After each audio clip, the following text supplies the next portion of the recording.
Freaking out, man.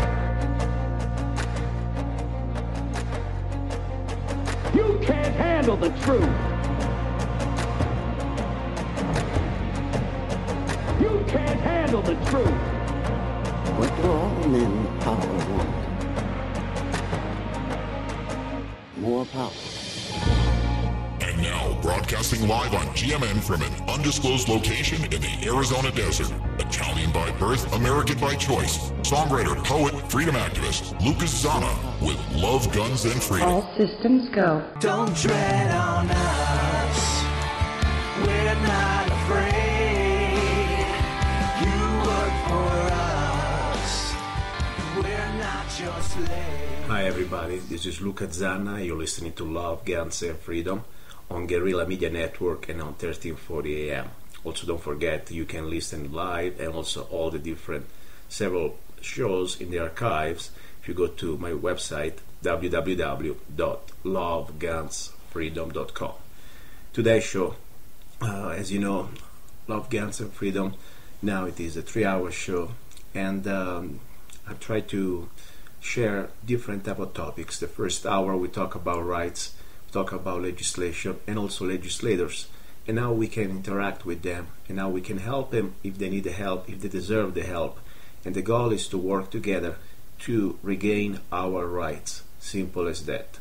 This is not a kiss butt show. We're not here to try to become any type of political official voice. I believe that everybody deserves respect when this respect is earned.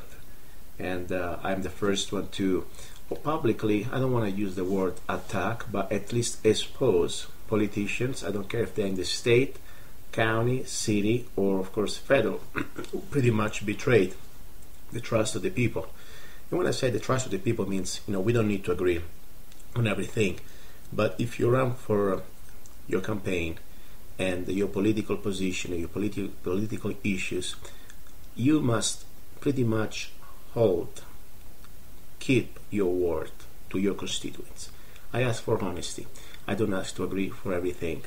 And sometimes I have more respect for people that they are maybe on the other side of the aisle, because even I don't vote for them, I don't like them, I would never support them, but at least I know where they stand.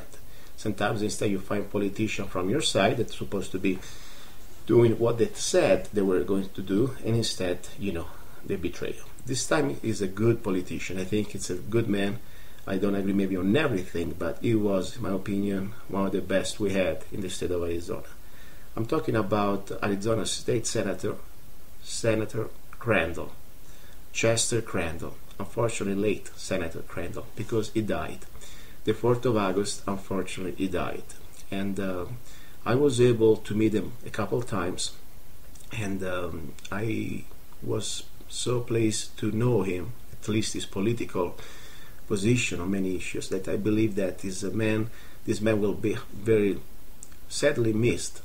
And I was able to also record probably his last speech that he held July the 24th in Snowflake, Arizona, during a meeting with different politicians and the constituents, of course. We are at this point in the state of Arizona, like in every other state, our property rights, our individual rights, they're under attack by the federal government and also by international global government. Senator Crandell understood that. He understood what it is, the Agenda 21. He understood what it means, the complete centralization of education or of the decision, and he wanted to bring back to the local government the power to make decisions about everything, starting from education, also your property rights. I believe the guy, he was another important point that I was very proud of him.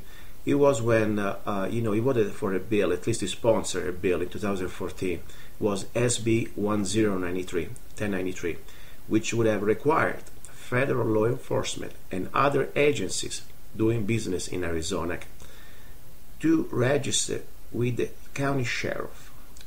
So this federal agency, they could have not done anymore like they're doing now, pretty much do whatever they want. No, they had to register with the county sheriff, because we know very well the county sheriff is the highest authority in the county. this is very important. I pray for his soul, and I'm sure he's going to be in a better place. At the same time, I pray that many women in the state of Arizona understand what is at stake here, and we need to find more human beings, more people like former Senator, late Senator Chester Crandell. We need to replace him, and his leadership, his example, he must at least show the way to others. And at this point, I would like just to let you pretty much listen to his last words before he died. He died of an accident, supposed to be an accident, at least what the sheriff pretty much came to the conclusion to. And the 4th of July, he was riding his horse. It was a new horse, and supposed to come back home. The 4th of August, and instead he never made it. He never made it back. They found him dead on the ground.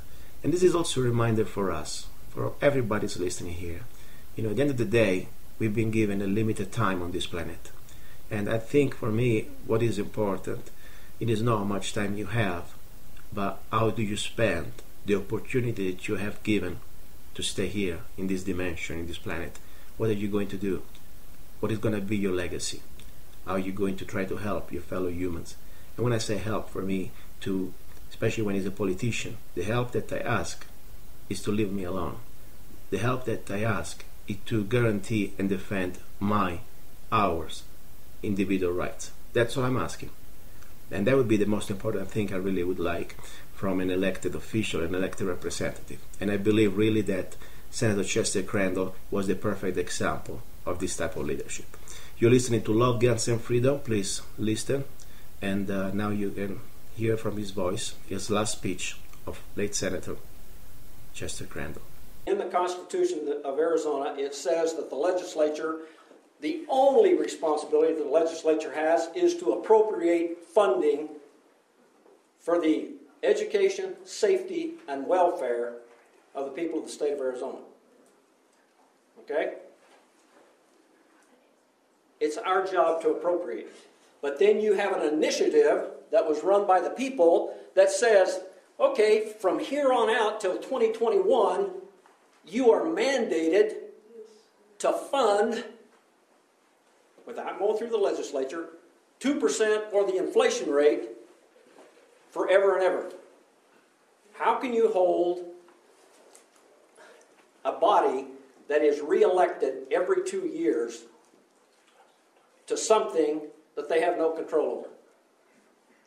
But that's what our judicial system is doing. And it's not just this. In K-12 education, we have another lawsuit right now between the traditional districts and the charter schools. And what do you think that lawsuit is? Money. Exactly right. Charter schools are getting more money per student than district schools. Well, is that really the case? When you look at, you have a tax base that districts can go to the vote of the people. They can get an override. They can bond for buildings. Charter schools can't. Districts get a transportation budget that is paid for by the state legislature. So when you start looking at this, but this is the problem that we have. And so because of that, one of the things that I've authored and got it through last year, got it through the Senate, a 30-0 vote, and I thought I was going, that basically puts transparency into it, that the state legislature, because of how the Constitution is written, has the responsibility to fund education. The state has that responsibility to fund education. And it also says it needs to be done as uniformly as possible. Okay? So if we're paying charter schools on a per-student basis, lump sum for the students they have, don't we have to do the same thing with the districts? And they say, well, how much is that going to be? How much do we get per student? You know, my answer is, that's not my fight. That's between you and the taxpayers of to what you think it can afford. And the next question I ask is, how much money do you think it takes in the state of Arizona to educate a child properly? For how long? Well, we do it for 13 years now. How much on a per year basis should it cost? And I get the same blank look from every educator, every board, and every administrator, because once they come out and says, this is what it's going to cost, they cannot come back to the legislature and ask for more money. These school districts and everybody are on the profit. They want to use the free enterprise, and they want to grow their business. They want to get bigger. They want to get more money. They want to do all of those things at your expense, the taxpayer. Yeah.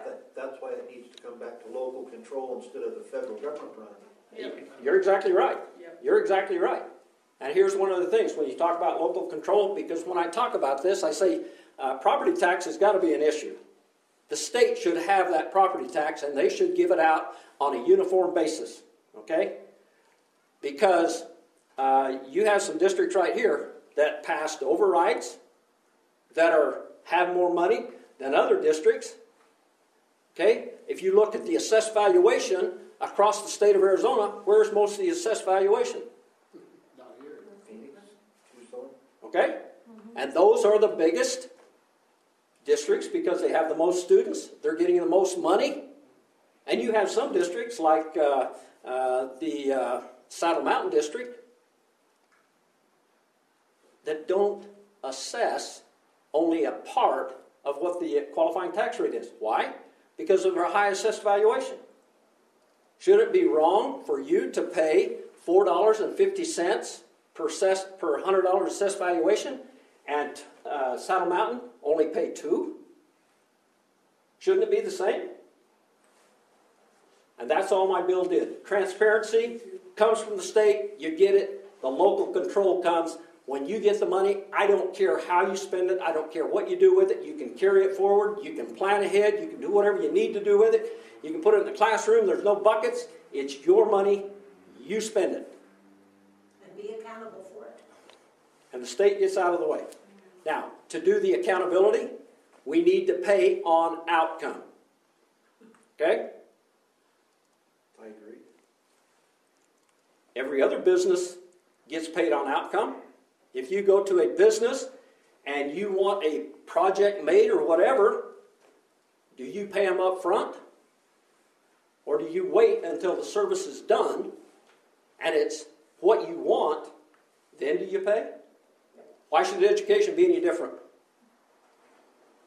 And if you get it to that point, then the state doesn't have to worry about teacher evaluations. They don't have to worry about principal evaluations. They don't have to worry about all of the data collecting, all of the things that they're talking about. All I care about is what students in your school are meeting the outcome that is set by the State Board of Education. And the teacher has to be able to teach the way he wants to teach, how and what he wants to teach. That is a local decision. That's local control. Right now, people think they have local control. You have no local control whatsoever.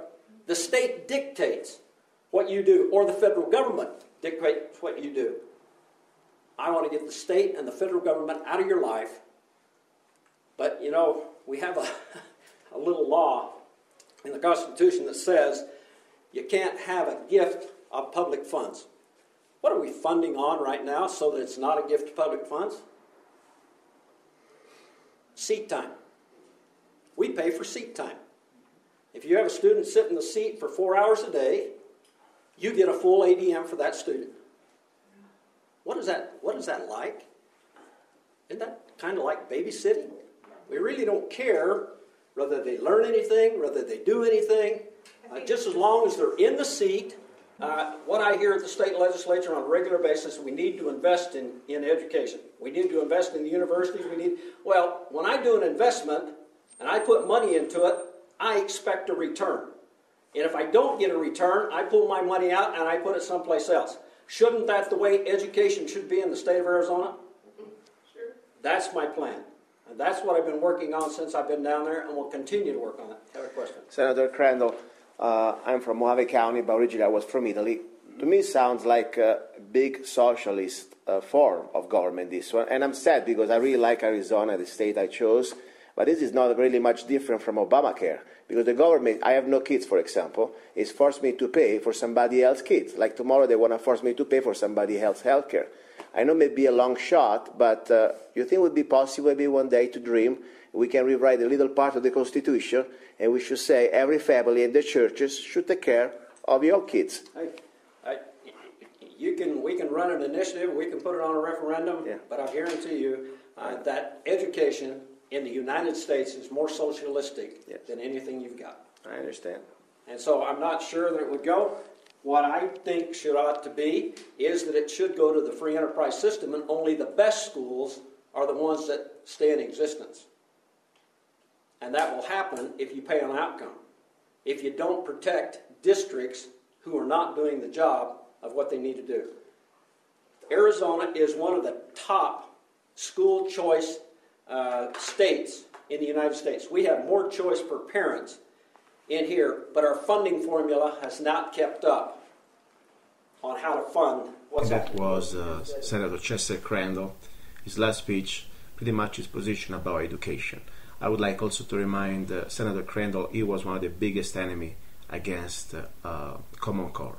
He was a defender of local form of education. He was against any type of centralization, and especially coming from the federal government, imposing on the state and also on the local form of government. Now we'll continue a little bit, and we have another part of his speech that I recorded in date exactly of July the 24th, 2014, just a few days before Senator Crandell died of an accident on his horse. Now we'll talk about illegal immigration. Stay tuned. Don't go away. I had an opportunity to go down a couple of weeks ago, I guess it was a couple of weeks ago, down to a protest down in Oracle because word got out that the federal government was going to transport, I think it was 50 or 60 youth into a center down there. It's a behavioral health center that has a license from Department of Health and Human Services here in the state of Arizona. Now, there's a difference between behavioral health and medical facility, okay? The word, and we found out later was not true, the word came that these kids that were coming to Arizona had a clean bill of health, that they'd been checked out by doctors and they didn't have any diseases, they didn't have any of this thing. But we finally found out later that was not true. They simply took them from the collection center, detention center in Texas, put them on a bus, and were sending them. We don't know the background of any of those illegals who are coming in. I think there's 14 or 15 gang members now that have been identified in Tucson at the detention center there. The reason I went to that protest is I had several questions I wanted to ask. Number one, who's going to provide the security? This facility sits on public land, and there's a public park camping site that's probably a half a mile from this facility. Okay? What control does the state of Arizona have over that license that is a license for behavioral health, and now you're taking and putting in that facility maybe some disease that needs to be taken care of? Who is responsible for the safety? I talked to the county sheriff down there, Penne County. Do you guys have control? Nope, it's on public lands, so we have no authority. Only on the road. So if the person gets off of the road, they can't just go willy-nilly through the forest and apprehend or whatever. How do they deal with medical problems? In the past, they took or allowed those who needed medical attention to go into Oracle and go to the medical clinic in Oracle. Are they supervised? Are they attended? Some are, some aren't. Okay? So do you start to see that there's some liability issues that I can see starting to arise in these facilities? And the reason these companies are doing this is because of the money that the federal government is offering to take them on. How the hell can you stop Here's it? the issue. You have, once your tax is paid, you have no control over what the taxes are used for. And they can take it and, well, a lot of the tax money you consider to be tax money that's being spent is actually borrowed money coming from other countries that is going to come back to, be a real... Now, last thing I want to talk about, we'll move on. Talking about independence. This year, I have a person running against me in the general, and you may have seen his signs. His name is Tom O'Halloran. Tom O'Halloran was at the state legislature a few years back. Tom O'Halloran, when Jake Flake, and I see his picture back there, when Jake Flake was the Speaker of the House, Tom O'Halloran and a couple of other Republicans went into the basement and made a deal with the Democrats and voted for Napolitano's budget, which was, she won the battle, 10% increase in revenue, and in 2008, what was the increase in the state revenue? Less than 2%. And so when that legislature, and I don't know, Karen, if you were in there or not, had to come back and you had to find $3 or $4 billion to cut because of the bloated, inflated budget that he voted for. Now, he's running as an independent. 2 days before he filed, he changed his party registration from Republican to independent because he knew that he could not win a Republican primary in this district. He lives in Sedona. He's got a good following in Flagstaff and Sedona. 99% of his petitions are signed by Democrats. Almost all of the petitions, the signers on the back that carry the petitions, are members of the Democratic leadership in Coconino County. There was a Democrat that had filed and was going to run and backed out because they made a deal with Tom O'Halloran thinking that they could pick up. Tom Chabin, who I beat in the last election, thanks to you good people, made the comment, it's better to have a moderate Republican in office than a crazy like Chester Crandell. Oh, So, I disagree. well, I'm just telling you, it's going to be hard fought. He wants to make a name. He wrote an article in the Arizona Wildlife magazine, and you may be able to find it, that basically said, we need to get rid of agriculture, farming and ranching in the state of Arizona, and water needs to be put in riparian habitats. That turns it over to the federal government, and we have no control. It's Agenda 21. This guy thinks he can win on that? I can tell you, I had one forum with him, and he is running and talking what he thinks the right wants to hear because he's made a deal with the devil. And so you need to be very cautious if he comes into the community and starts talking to groups, because he's going to tell you what he thinks you want to hear, and he's going to vote with the Democrats. Here's the way I look at him getting in office. Okay, have you heard the song, if you don't stand for something, you'll fall for anything? Which side of the fence is he going to caucus with? Is he going to caucus with the Republicans? Will they even let him caucus with the Republicans?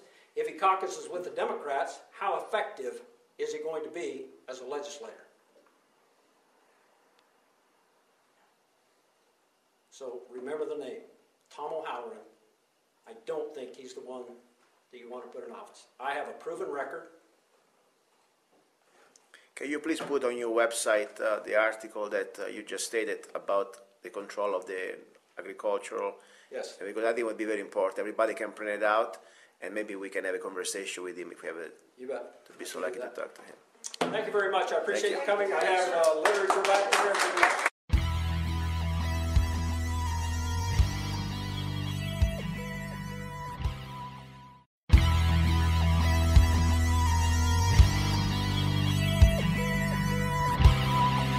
You're listening to Love, Guns, and Freedom with Luca on Guerrilla Media Network. Here we are in the first hour, second segment. You're listening to Love, Guns, and Freedom with Luca Zanna. We heard before the first part of the show an audio recording. Normally I don't play recording for politicians, but I thought this was different. Former Senator, late Senator Chester Crandell.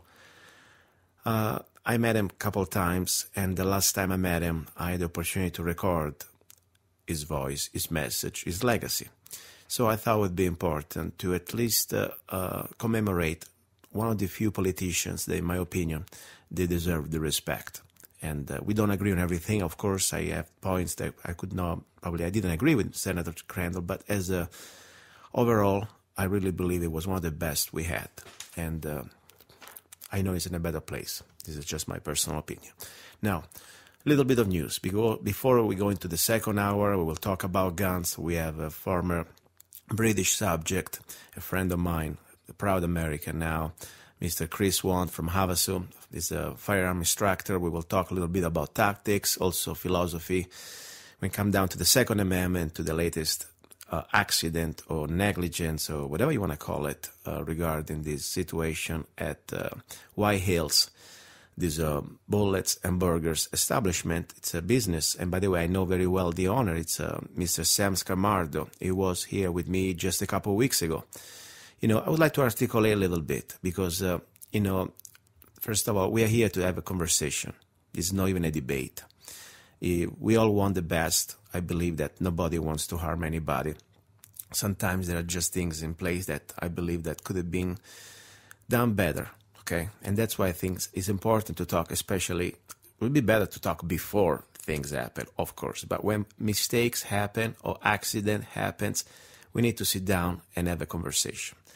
The purpose of the show, it is not to entertain and not even to judge. I leave that to you, listeners, and to the voters. But at the same time, we must have an opinion. We have opinions.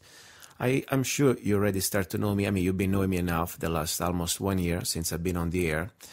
You know my position when it comes down to guns and the Second Amendment. It is a no-compromise position. I believe the only law we should have when it comes down to guns, it is the Second Amendment. The rest is pretty much unconstitutional pieces of legislations. But at the same time, we must have common sense. At the same time, we must remember that with freedom comes responsibility. Okay?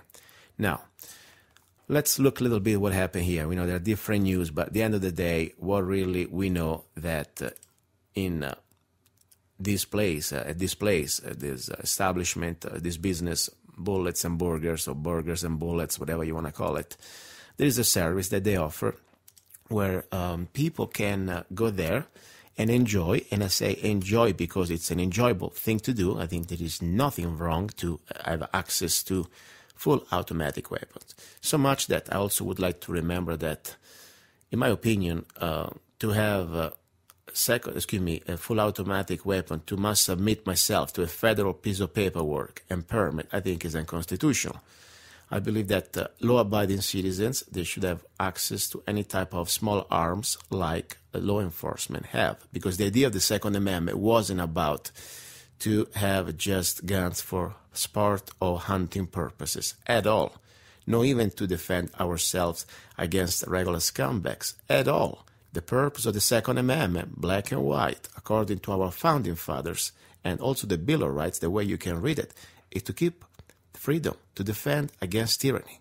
So, law-abiding citizen should have access to a full automatic weapon without going through all these extra pieces of legislation and regulations from the ATF and the Congress. But regardless, let's look at this situation. A 9-year-old at a shooting range kills an instructor. Okay, if I had a child, I don't care, 9, 10, 11, 12, 13, 14, it's still a child. Would you let your child drive a Ferrari on Highway 40? I wouldn't. I wouldn't even let him drive a Ferrari if he's 16. Probably before he graduates to a Ferrari, he must be able to ride and drive a regular car. When we're talking about a UZI, submachine gun, shooting high-pressure 9mm at a pretty elevated rate of fire, I challenge any regular man, forget about a child, without any type of training, to hold that submachine gun in a safe position and shoot in a straight without training. It is very challenging, especially if you don't have any training. And I'm talking, think about if you have a regular little kid, 9 years old, I'm sorry. I don't say you should just play with Barbies, because no, I believe that we can do a lot of good things at the age to educate our next generation of gun owners, first of all with safety, respecting the weapons, and safety, and also basic marksmanship. a little 22 rifle, probably single shot with bolt action, or even better, when it's very young, I would suggest an air pellet rifle. That, in my opinion, common sense, what I would do. Now, it's easy now to start to blame on somebody. Somebody's dead, the instructor is dead, this child is going to be probably ruined the rest of her life. Hopefully not. Hopefully it's going to have a good support. But, it's going to be shocking for her to live the rest of her life thinking that she killed somebody, even by accident.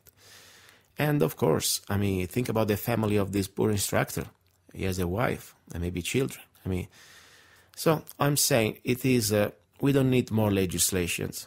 We don't need more legislation. This is the perfect opportunity now to get more bureaucrats or get more legislators, try to create these new laws that all they're going to do is try to infringe more on our basic rights.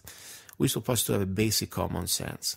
I would never let a child drive a car on the highway, period. I would never let my child touch, forget shooting, touch an Uzi or any other full automatic weapon, without a supervision for sure, but for sure never shoot it. Now, what I can say, I have asked opinions from different sources, more important from my listeners, and I receive different emails and different type of opinions. It's interesting. We have pretty much, most of us, many of us, we have the common agreement that children should not have access to full automatic weapon, especially if there are, remember, you can tomorrow pass a law, that say, if you are 16 or 17, you can. It doesn't matter, because the age doesn't even mean anything. You can be a 17-year-old man or woman, still not physically able to touch or to shoot such a weapon. So it is a weapon that you must really consider. You must have previous training, in my opinion, and you must be sure that you are physically able, regardless your age, to manage the recoil. So that's the situation. Now, other news. I don't want to talk too much over this. I'm sure you heard. What is sad, though, is also sad because they will try to use this tragedy that, yes, could have been avoided. I agree with you. But still, if you look at the statistics, how many people die in a car accident? How many people die stung by bees? It's still a very small statistic, but at the same time, I believe could have been avoided. But anyway, they will try to use this situation to try to, first of all, make look all Arizona, like a bunch of hoo-hoo, cowboys, crazy people, that we are not, of course. And especially when this news is going to get distorted or amplified by international media that they don't understand the Second Amendment because they don't have it. And it's sad, because I don't feel guilty for somebody else irresponsibility or negligence. You shouldn't either. Somebody made a mistake. It is me. It wasn't me. It wasn't you. So let's just try to avoid to get this sense of common guilt or collective guilt. Because, as I said, somebody made a mistake, for sure. In my opinion, this is just my opinion. And I don't say they made a mistake intentionally, but unfortunately things happen. Now, we have different type of opinions here. Mr. Devays says in a Facebook post, "It's stupid to think a 9-year-old should be trained by anyone to operate a fully automatic weapon. This makes no sense." You know what? I don't agree very much with Mr. Hayes, but on this one, I agree. I think it's stupid. 9 years old is physically not mature enough to manage the recoil of a full automatic weapon. Simple as that. Then somebody else like Mr. Neil Taylor, I think he's from Havasu area, I think it was 100% the instructor's fault. This is what Mr. Neil Taylor says. I don't believe she was properly instructed and to manage the recoil, blah, blah, blah. Okay, he thinks that it's instructor's fault. And, somebody else says that it's fault of, whose fault? Child abuse, the parents. And then Mrs. Candice Donofrio from Bullhead says, "I agree that the child under a certain size and strength level, regardless of age, I agree with that, probably should not be handling a powerful weapon." That's true. The age has nothing to do. It is, first of all, the type of training and physical body that you have. Okay. Then I have somebody like Eric Triana First of all, full auto is useless unless you are in a combat situation. Try to suppress troops. Honestly, it doesn't really matter now. We weren't talking about that. But anyways, a couple of F words and give her an AR and leave the junk in the trunk. Okay, that's another comment. I have a friend from Italy. He wrote, Francesco Testa says, first of all, the parents, just crazy people, could let their children touch weapons in general. I don't agree with that. I mean, Mr. Francesco, you're a friend of mine from high school, by the way. I don't believe that parents, just because they let touch weapons to children, it is crazy. I think, first of all, it's good to teach children safety, and when the age is properly and the body and maturity levels is properly, yes, it would be very important to start to teach children marksmanship very early, but it's all relative. Maybe 9 is too young. Maybe we can do other things at that age. So, that's the point. I don't want to rush to judgment. First of all, I don't want to judge anybody. I'm not here to judge. But at the same time, I do not want to say, okay, like now we need to, all children must not have access to weapons. No, children, depends on the level of maturity and body type. I believe that they have the right, the parents, under the supervision of the parents, they should be trained, first of all, with safety. Safety, number one. Number two, there are different ways to also train them for marksmanship in a safe way. So this is pretty much the story, and at that point, we'll see what happened. I know that the Mojave County Sheriff did not press any charges. The man, the instructor, unfortunately paid, at the end of the day, the ultimate price. He died, and we'll see. All I hope we can learn from this. I hope that it's not going to happen anymore in any states, and especially in Arizona, of course, but anywhere. It's very sad news. Now, talking about news, I would like to remind our listeners that there are a lot of things happening right now in general, and it is probably one of the most interesting times we are living as a nation. And I would say interesting is a almost sarcastic way, because this is very serious. For example, there have been voices, and more than voices, official documents from Judicial Watch that they've been finding documents, U.S. government, from the Homeland Security government, Homeland Security documents, that pretty much state that there is a real threat just on the southern border with Mexico of ISIS cells ready to attack America. Now, this is interesting because I'm not saying that cannot be possible at all. Unfortunately, I believe, and I'm amazed that in all these years, we did not have all these attacks, okay? Especially with our open borders. But now for sure, we know that the borders, they are wide open. We know for sure that the Obama administration is completely disregarding the laws that we have, the federal laws, when it comes down to immigration. And we have a complete flood, an invasion.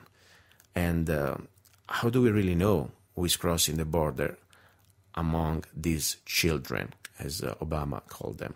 So this is serious. Now, what are we going to do? Think about it, scenarios. If there is some sort of attack on America, a biological or chemical attack, that would be enough, even on small scale, or nuclear. Let's not forget, there are videos out there that you can see patriots are showing and proving that our borders, they're wide open. There is lately was a guy, an activist dressed as Osama bin Laden, carrying a bag crossing the Rio Grande, I guess, and showing that our borders is completely open. And in that bag, you could carry anything. So what happened if we have a real attack?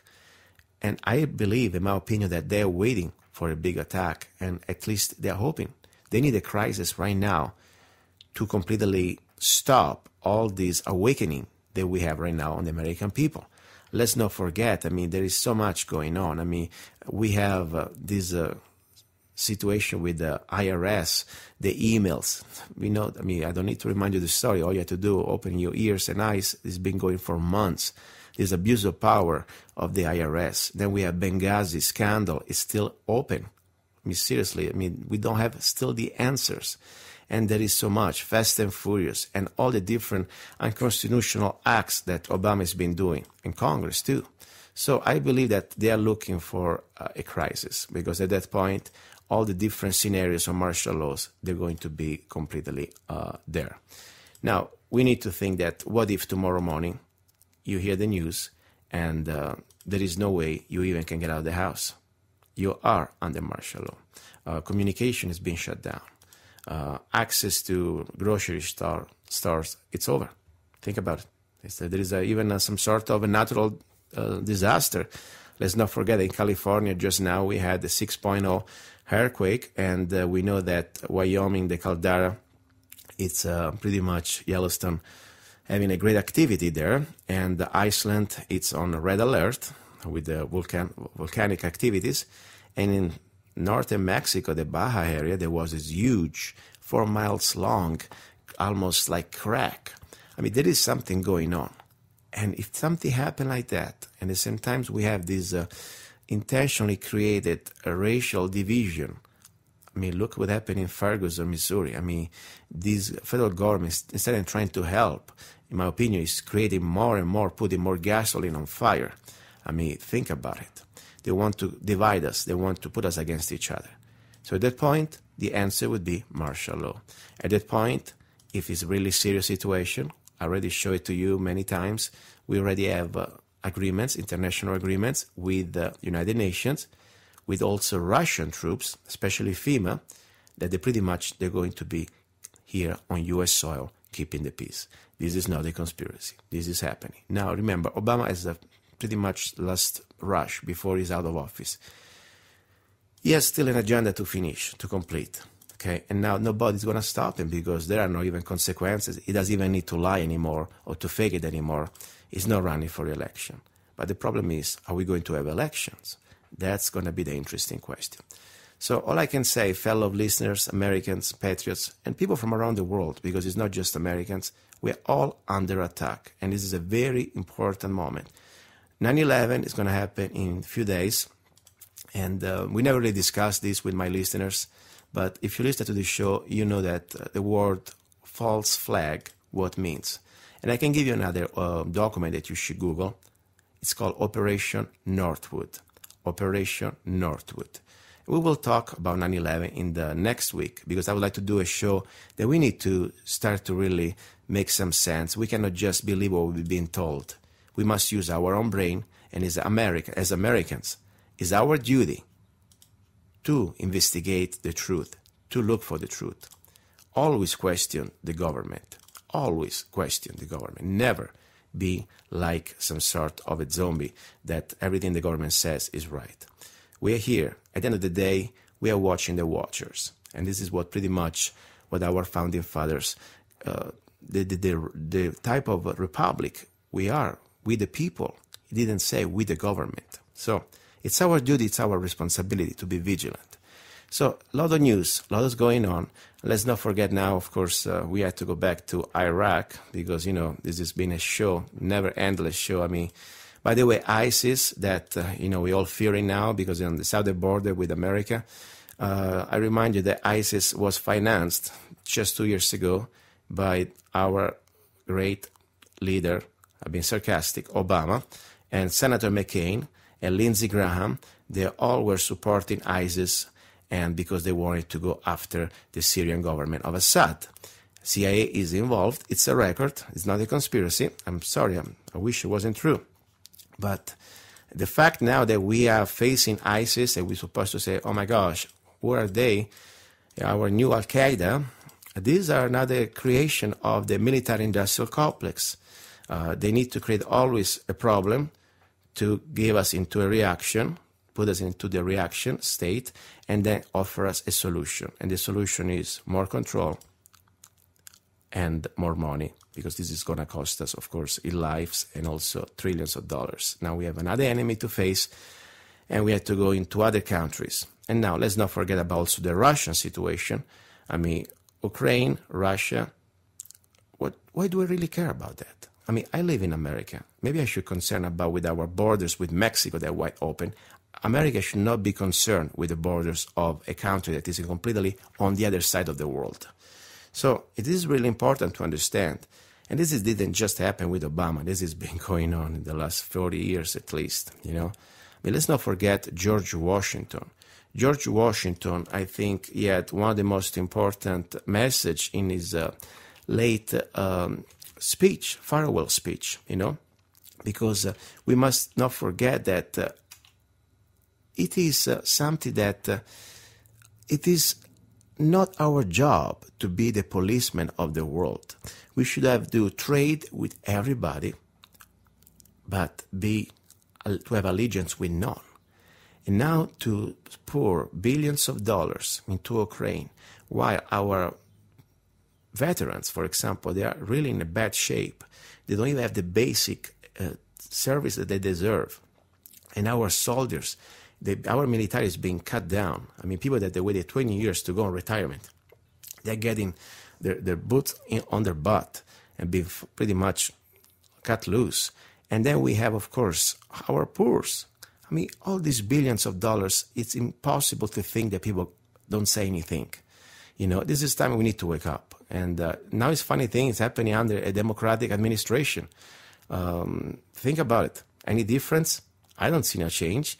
I think this is the same or more of the same, even more and worse.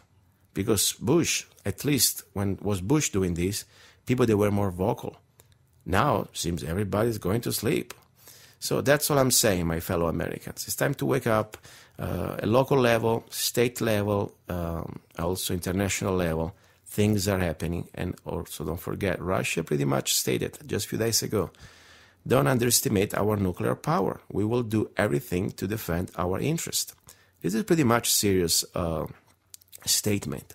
So be prepared. Take care of your family. Get armed. Take care of your food. Take care of your stay out of debt. And start to have a B plan. If you live in a big city, start to think alternatives. Find other places. And more important, bond with your fellow Americans. Get together and be ready to stand the line together. He's a songwriter, a poet, a rifleman. I'm not afraid. And a constitutional activist. I'm not afraid. Italian by birth. I'm not afraid. American by choice. Gianluca Zanna. I'm not afraid. And his new CD, Love, Guns, and Freedom. 16 powerful songs on one CD from the heart of a patriot.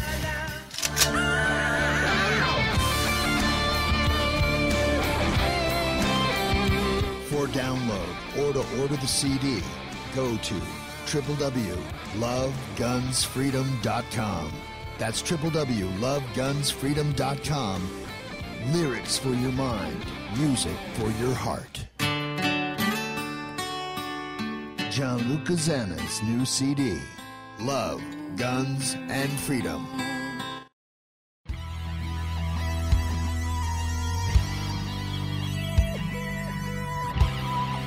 You're listening to Love, Guns, and Freedom with Gianluca Zanna on Guerrilla Media Network. Hi everybody, this is Luca Zanna. You're listening to Love, Guns, and Freedom, hour number 2. We talk about guns and more than just training. We'll talk also in the second part a little bit about some tactical and some practical things to do for home defense. Now we talk a little bit from the point of view of a philosophical point of view. Guns as the Second Amendment as rights, but also what is right and what is wrong when it comes down to, for example, giving a full automatic weapon to a child, 9 years old. And, I'm not a judge. I'm just sharing my opinion. And I also have with me a man that I really respect because he's like me. He's another person who came from Europe in the legal way, and more important, came with a heart to become an American, because it's not just about paperwork. It's also about coming with the right attitude. And I have here with me a friend and a fellow patriot, Mr. Chris. Chris, how are you there?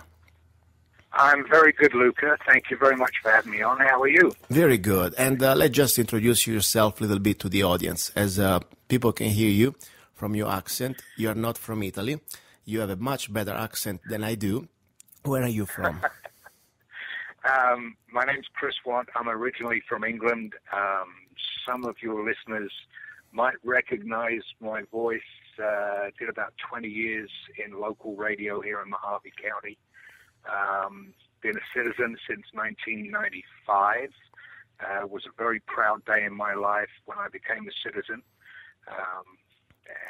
And my love for this country is solid now as it has ever been. And question, Chris, when you left England, how old you were? I was 21 when I left England, and I'm now 52. Wow, so you spend most of your life right now here. And what really motivated you? I mean, every one of us has a different story. What was your, it is a big step, to leave behind your homeland and your family. What was your reason behind? My motivations for leaving England, when I left, I just left the British Royal Navy, and I saw some things going on around England. I lived in London, and I could see some things going on politically in England that made me very uncomfortable. I felt England was turning into a very fascist country politically, and that's not what I wanted to be a part of. I made the conscious decision to move to what I felt was the last bastion of freedom, the United States of America. And when I got here, I was greeted with what I felt was the last bastion of freedom. It was fantastic. The economy was great. People could do what they wanted to do without fear, and everything was fantastic. I understand. I understand the feelings because even me, of course, I've been here just since 1998, and I didn't live as long as you did. I see an incredible change just the last 10 years. I mean, 11 years has been like almost living in another country, for real. And it's the United States right now is not the same country I moved to. I still have a deep, deep love for this country, but I see things going on politically in this country that scare me. It's getting almost very close to the way England was 30 years ago when I left. Yes, and the sad thing here, we have a system, at least who came before us, our founding fathers, they fought and died, many of them, to leave us behind a legacy in a, let's say, what Bush used to call just a piece of paper. That is not just a piece of paper for us. It's called the United States Constitution, that it does not give us the rights, but enumerates the rights, especially the Bill of Rights, that somebody before us fought hard to do something that nobody else in the world ever had. I mean, the fact that this country has Bill of Rights, we know very well that in Europe, the populations don't have that. And now focusing, for example, specifically on the Second Amendment, there is no other country in the world that they have a Second Amendment as a Bill of Rights. And that's why I think, it's our fault, because we have it, we had it, and we have it on paper also, and it is in our right, or because we were born, or because people like me and you, we became, as a naturalized American. We have it here. We supposed not even have to discuss this, but unfortunately it's slipping really under our hands, and you see now that we are becoming like another country where people have no more rights but just privileges, where government pretty much can decide what we can have or not. So I often have people ask me, why do I carry a gun? Because I do. I carry a pistol everywhere I go, and I often get the question, why do you carry a gun? Why do you see the need to carry a gun? Well, it's like the Second Amendment says, it's not a need, it's a right. And I exercise that right. And the reason I exercise the Second Amendment, my right to the Second Amendment, is simple. There were people that fought and died to give me the right, and it's my obligation to those people that fought and died and gave me the right. That's why I carry a sidearm.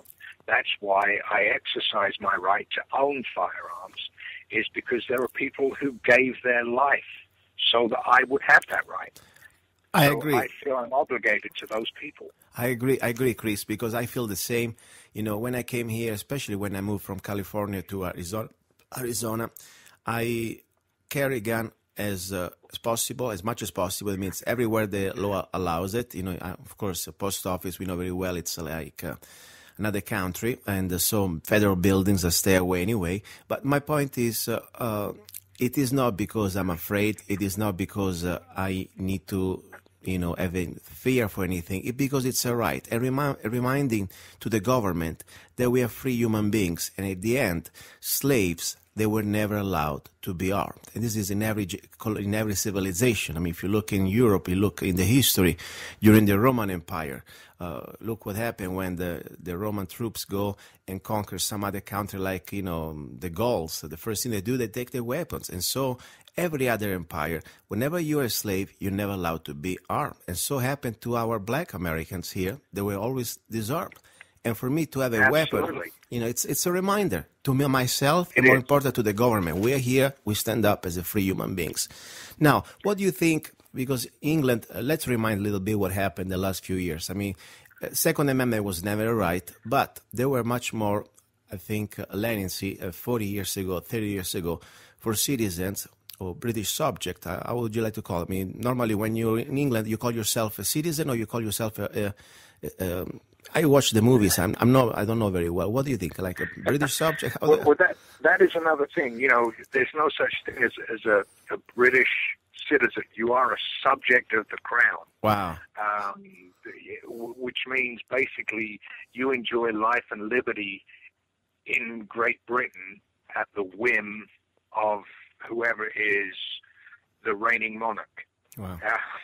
And that was another hard thing for me to swallow. It was a bitter pill.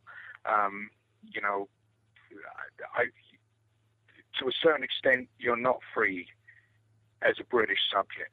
Yes. That there is no freedom.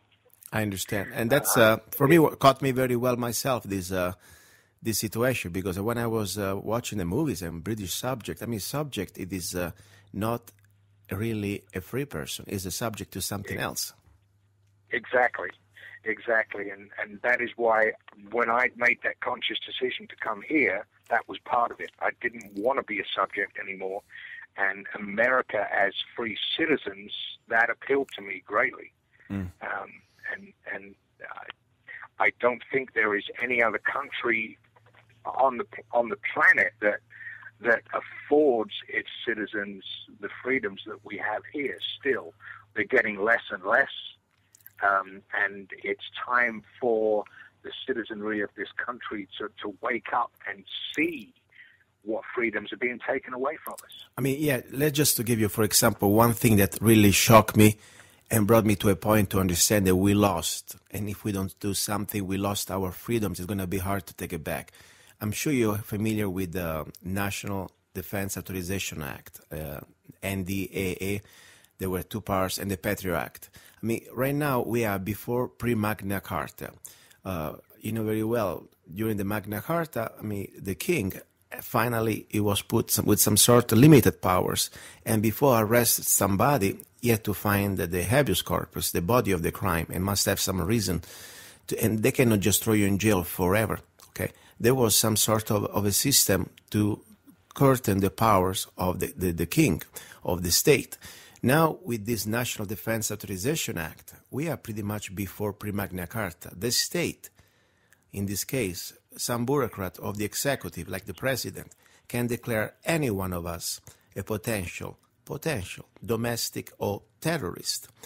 And at that point, just with the suspicious to be a terrorist, we can be detained, arrested, and thrown in not even a jail, in a cage, really in a dungeon, forever, unlimited, for a limited time, with no access to any type of due process, judge, lawyers, or jury. This is, for me, it is the wake-up call that every American should really feel, regardless of the political party affiliation. What do you think? I don't think the average person understands the severity of that piece of legislation. Yeah. And that's why I believe now the guns, they are coming after our guns. And this didn't happen just with Obama. It's lost a long time ago. Since the beginning of the century, I believe honestly, since after the Civil War, there were no really permits before. They started to do permits for guns after the Civil War, and they were made mostly because they wanted to be sure that the black people were supposed to be freed. They didn't have no access to guns. And that's why the first licenses or the first type of permits were started to come out, the first gun legislation. But now, for sure, we know that with this individual that we have at the White House, is supposed to be our president, facts talks louder than a slogan or propaganda. We know that this man is not friends of the American people, and more important, he does completely disregard anything close to the Constitution, Bill of Rights. Do you see a pattern that we are getting close, like what exactly when happened in England, the first real gun registration and eventually then confiscation? Well, what I see is, in California, it's getting harder and harder for law-abiding citizens to own a firearm. More and more firearms manufacturers and munition manufacturers are leaving California because of legislation making it harder and harder for them to be in a successful business.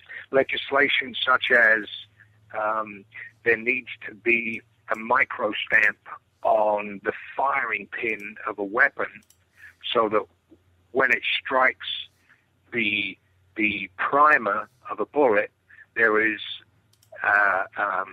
the code from that gun is now on the firing pin of that bullet. Now, what that's going to do is that's going to make it non-cost effective for any manufacturer to now produce a firearm. Yeah. It's another way to start to to be creative, and I've been sarcastic, to make it impossible for the average American or human being to have the right of the Second Amendment. I mean, that's the point, like the price of the ammunition. That's the first way to infringe on owning a gun, because you've now made it impossible for the firearms manufacturer to make it cost effective for the American person to own the gun. And it's just the politicians' way of beating the Second Amendment, and it's the first step to registration of a firearm, which is the first step to confiscation of a firearm. And to me, that's very, very wrong. Why do you think, regardless that, there is a part of the population that really believe that they're trying to do it because we must be, we cannot be safe, and, American people now, it's time to give up your guns. It is an unsafe things. We don't really need it. After all, we have cops. Besides the useful idiots that they believe all these feel-good, slogans or whatever. What do you think is really the hidden purpose of government, or part of the government, always behind the government, to be so adamantly going after our right of the Second Amendment? What do you think? I'm not sure I can put my finger on what their hidden agenda is, other than total power over the populace. That's the only thing I can think of. And once they achieve total power over the populace, then all freedoms have gone. Yeah, let's then look... then they can do away with the Constitution completely. Exactly, and let's look also, for example, in Australia right now. You know very well that pretty much they were under the same pattern like England. Guns now, they're completely outlawed. I think... beside, I don't know, criminals and government, nobody can have a gun, or maybe a shotgun, maybe a single shot. I'm not even sure. But regardless, we know now that there is a new regime. People don't understand. After they have completely control of the population, like Stalin, like Lenin, like many other tyrants, they can come after your rights and your property, and also your right of the basic human rights. For example, now Australia, they completely started to implement Agenda 21 that I'm sure you are familiar with that, where human beings have no more rights really to natural resources. The government controls all the natural resources, and property as property right is pretty much gone. Or more important, is all completely regulated. And there is the green police, and they tax you because you breathe. It's been like that in the United Kingdom, Great Britain, for many, many years. The only people other than law enforcement allowed, or military, allowed to have firearms are those that live in rural areas or on farmland. You're allowed to own a shotgun to control varmints or creatures that are dangerous to your livestock or your crops. And I see that in a lot of political verbiage over here now. The average subject in Great Britain cannot own a firearm unless he's a member of a shooting club. Then that firearm has to stay at the club. Wow. You cannot have it at home. You cannot take it with you. You have to make an appointment to go shoot your own firearm at the club. And then when you arrive at the club, the club range safety officer meets you at the firing line with your firearm. Wow. The only time you handle your own gun is when you're actually shooting it. And when you're done, you hand it back to the range safety officer. He takes it back to the safety area where he cleans it and locks it away. And that is what is going to happen over here if we, the citizens and the gun-owning American public, allow it. The NRA is fighting hard against it, but unfortunately, there are too many people in power in the United States with too much money, more money than the NRA have, to go up against it. Well, I think, I was watching some movies in the past about, for example, some populations, like the Native Americans here, they are not allowed to have guns on their property, on the reservation, but they can always only have a gun when they go hunting. This is like really scary, it's like a real slave mentality. If people do not understand that this is so basic, so simple, 101, the masters or the elite, whoever wants to control the general population, the first thing they want to go after the way you can defend your rights and your property and your lives, of course. So this is for me now, as I said, we are living, in my opinion, in the last stage of the Republic. We already transitioning to a new phase. It's called imperial president, and we know that. And it wasn't just Obama. Bush started it, and the big crisis that, in my opinion, be also been fed and somehow created somehow, or at least used and manipulated to put on us more and more of this tyranny. Now, the point is the solutions, because we are really to a point that, all we need is a crisis. I don't know if you're familiar, but I would like to remind also to our listeners, FEMA, just 1 year ago or so, signed an agreement with the Russian military that in case of any type of national emergency, here, pretty much generic, could be everything, could be also this situation like rioting in Ferguson, FEMA will use Russian troops on U.S. soil to keep the peace. This is not a conspiracy. It was directly from the FEMA.gov website. What do you think about that? I feel that the use of any foreign troops, whether they're Russian or not, is absolutely 100% wrong. And if there is anything we, the American people, can do to stop it, then we need to do it. I'm not sure how or what we can do, but there's whatever we can do, it needs to be stopped. It needs to be.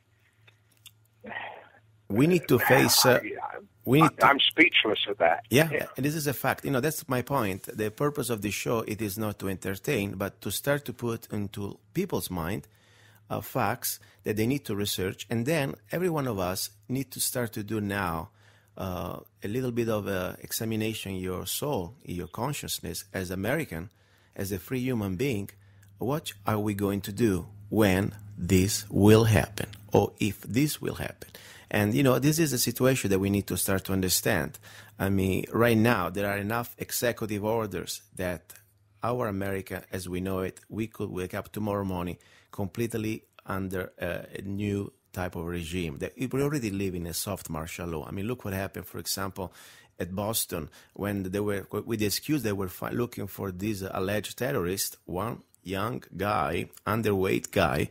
They got 1 million people locked in their homes, and they were breaking into people's homes, completely violating the Fourth Amendment, and pointing guns at innocent people. And that's what I call martial law. I mean, that was a dry run. So I don't think we are that far. So right now, my point is this one. First of all, would you like to stay with me another part of the segment, since we have some other topics I would like to talk to you? Yes, absolutely. Perfect. So listen, what I would like to say to our listeners, you're listening to Love, Guns, and Freedom with Luca Zanna and Chris. Chris, say again your last name, please. My name's Chris One, and I'm here in Lake Havasu City. I'm happy to be with Luca Zanna on Love, Guns, and Freedom. Perfect. So don't go away. Stay there, and we go to the second segment, and we'll talk about some very interesting news and maybe even some tactics idea. Stay tuned. He's a songwriter, a poet, a rifleman. I'm not afraid. And a constitutional activist. I'm not afraid. Italian by birth. I'm not afraid. American by choice. Gianluca Zanna. I'm not afraid. And his new CD, Love, Guns, and Freedom. 16 powerful songs on one CD from the heart of a patriot.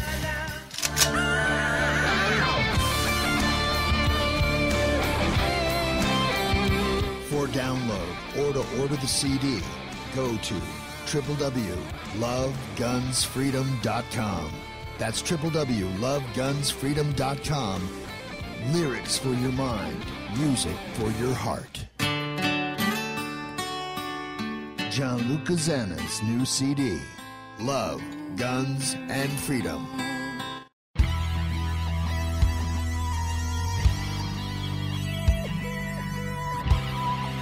You're listening to Love, Guns, and Freedom with Gianluca Zanna on Guerrilla Media Network.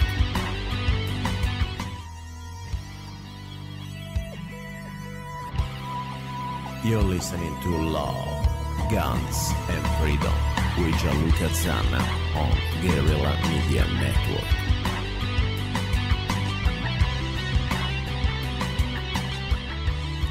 Here we go, back. Hour 2, and we're talking with Chris Want. We're talking about guns. We'll be talking a little bit before about the difference between America, what it used to be America, what it is still America in my book, in our book, coming down to rights from privileges. Places like England or Italy or Europe in general, there is no Second Amendment. Now, we're talking a little bit more about news, or at least sad news in this case.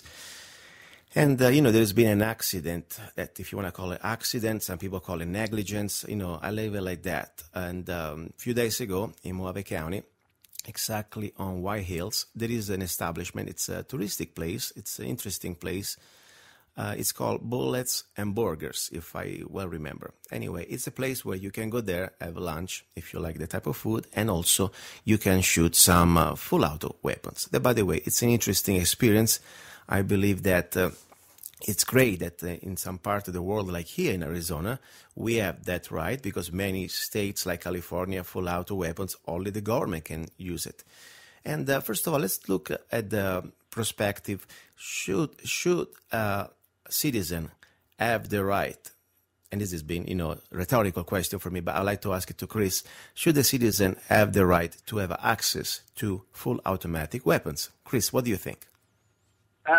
I think, yes, citizens should have the right to have access to them, as long as they have access under extreme training, controlled environment, which, from what I've read and from people I've talked to, Bullets and Burgers has an excellent record for training, for safety.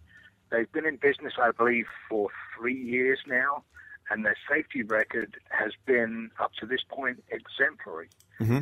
I know a gentleman who up until about 2 weeks ago, was a range safety officer there. He's a very close friend of mine. Wow. Excellent instructor, and they have never had an accident of any kind at Bullets and Burgers, Yes. on the range or in the restaurant, in the kitchen, anywhere on that facility. They've never had any accidents. Like I said, their safety record has been 100%. Now, What happened Monday past, a tragic accident. mm-hmm. Could it have been avoided? Obviously, yes. All accidents can be avoided. But when you combine fully automatic firearms and people who have never been around firearms before and extremely young children, there is that possibility for that sort of situation to happen. I tell Chris, let me interrupt Go 1 ahead. second with you. I think, first of all, as the Second Amendment was written, it wasn't written to say, okay, you citizens, you're going to get less than the government when it comes down to weaponry. The idea was to have enough balance of power that an armed population would be able to deter and stop any type of foreign or domestic act of tyranny. So I believe deeply that it's our right to have, as law-abiding citizen, access to any type of full automatic weapon. And I think 1934 national, in the first legislation, 1934, this sort of gun control act that was passed then with the excuse of the mob, and trying to stop this sort of full automatic Valentine killing spree that used to be down there, was another crisis, or at least was used to curtail our rights. Now, as I said, I say Americans, law-abiding citizen. I didn't say children, because I believe that, first of all, to have access to a full automatic weapon, we shouldn't go to all these ATF stamps and permits. I think it's an absurd thing. First of all, it's very expensive, especially when you want to buy a full automatic weapon. But now, this is for me a very straight position when it comes to that. But at the same time, I am very firm when I say that, in my opinion, a child, I'm talking about 9 years old child, okay? Any type of common sense, especially between gun owners, safety comes first. This is not even just a special child that had some special training and has been around guns all her life. It was a little kid coming from the East Coast with her family, trying to have maybe 60 seconds of rush. And I think it was very responsible, in my opinion. First of all, from the parents' point of view, I would never have my child an access to any type of full automatic weapon. I don't care how smart may be or strong may be. It's still a 9 years old child. And at the same time, I'm surprised. And I agree with you. The Bullet and Burgers, they have incredible record with so far or maybe safety at the same time. But there is also some luck factor, because I'm telling you, it's only a question when it's going to happen. When you put a child behind a full automatic weapon, I'm sorry, your statistics ratio, it goes very, very high towards some disaster. So I'm surprised that the instructor did have this child access to this type of weapon, just thinking about the body weight of the child and the body of the weapon and the type of recoil you can have. Did you ever shot a UZI, Chris? Yes, I have, and that is one of the points I was going to make. It's Go ahead, inherent with a 9mm Uzi full automatic that, and I'm probably preaching to the choir that, I'm sure most of your listeners, being a gun community, know that when an Uzi is on full automatic, it rises up and to the left. Mm-hmm. That is in its design. As a firearms instructor myself, number one, I would not have been standing on the left side of anybody shooting an Uzi. I would have been rear to the right, not on the left side.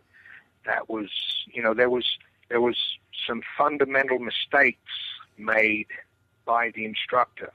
Now, having said that, I'm not trying to blame the instructor.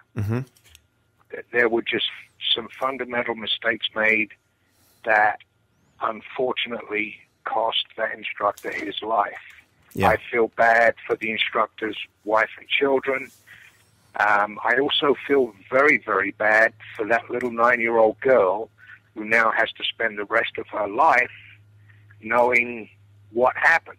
Yeah. You know, could that whole situation have been avoided? Yes, it probably could. But it's a situation that we all have to study mentally, visually, and learn from. Yes. So it never happens again.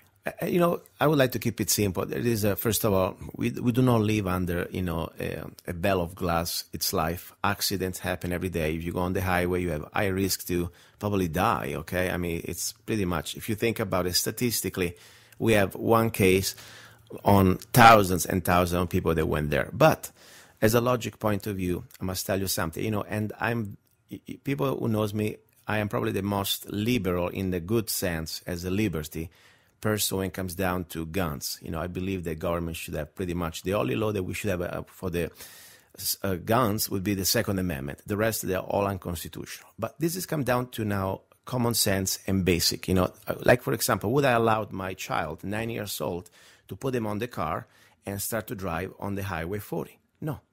I mean, even under my supervision, I think it's something that a child shouldn't do.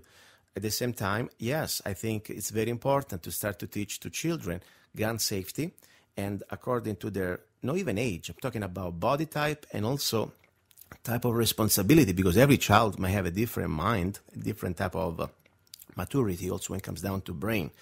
You know, it would be great to start them up to use rifles like a .22 or an air pellet rifle, so you can teach them marksmanship and also you can teach them safety. But for me, this is now coming down to a black and white, you know, because, and I don't want any more laws. I don't want any more legislation, because now all these vultures of government and feel-good people, they would like to have more laws. I would think that.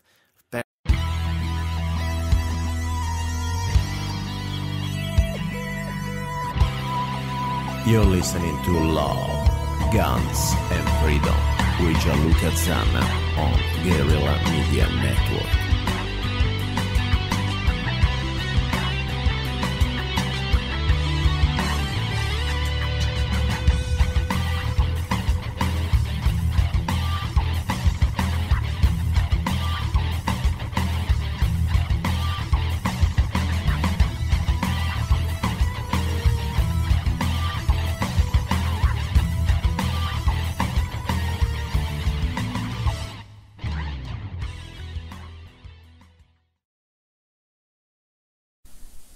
Hi everybody, this is Luca Zanna. You're listening to Love, Guns and Freedom, hours number 3, and we're here in my kitchen, broadcasting from my kitchen. This is about love and food. Love. Food means love, in my opinion, or at least is another aspect of love. You know, there are different types of love. There is a physical love, spiritual love, but remember, we are still made of flesh and bones. We are into this reality, in this dimension. We have our bodies. And I think it's another way to enjoy life and appreciate the gift of life is also to have good food. So today I would like to share with you an easy but delicious, in my opinion also healthy, recipe of pasta. It's Penne Fiery tomatoes. In Italian, we call them pennette all'arrabbiata. That means they're really mad, okay? Now, what do you need? First of all, you can hear the noise. You need penne or pennette. It's a short pasta, okay? You can also use other short pasta. I like pennette. I like to get them organic, and I'm not here to sponsor. I mean, this is not my sponsor, but it is something I'm proud to share with you because it's a great quality pasta. It's from Trader Joe's, and it's organic pasta imported from Italy. Simple as that, okay? Now, if you really want to go to get another brand, the most famous brand, at least one of the most famous brands you can find in the States, especially big shops like Walmart or even Safeway, you can get Di Cecco. It's called D-E-C-E-C-C-O. That's a really good pasta. But the organic pasta for me from Trader Joe's is great and very reasonable priced. Now, you can need 1 pound of pennette. Then we have 1 can. If you have fresh tomatoes, that's the way, but today we stick with the can. 1 can of organic tomato, diced tomatoes, simple tomatoes, nothing fancy, but they're organic, okay? Then we need at least 3 or 4 cloves of garlic, and then we need about probably 4 tablespoons of extra virgin olive oil, and we are ready to roll. So first of all, you get a pan, okay, big pan. Here we go. This is the pan. Here, put it on low heat, very low. Pour the oil. Okay, pour in the oil. Then you put it. You peel the garlic, cut it in small parts so there is more flavor. And at that point, you pour the tomato can that we already opened. Okay, so you put this at low medium heat. The idea is to pretty much dry the water. You don't want to have this all water. You need to warm it up for about probably 10 minutes. Okay, on this big beautiful pan. No.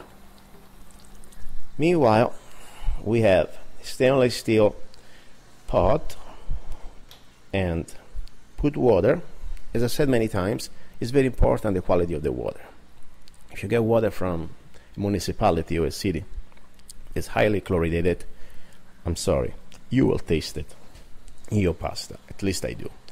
So try to get the best water you can get. If you have a filter in the house, use it, and start to boil the water. Meanwhile, when the water is boiling, as the water boils, you want to start to add some salt. I use iodized sea salt. Here we go. Don't put too much. You can always add it, okay? Now, you let this water boil. At this point, the tomato, they are pretty much now ready.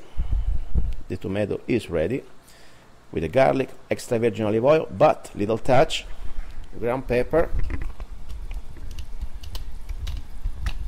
and a little bit of sea salt, okay? Now, I turn the tomatoes off, okay, because it's been already cooking here for about probably 10-15 minutes, so it's ready. I can see it. There is no more all this water that used to be. Now, 2 variations. You can add in the tomato at the end, like I'm doing right now when it's still warm, some basil or some oregano. Depends on your mood.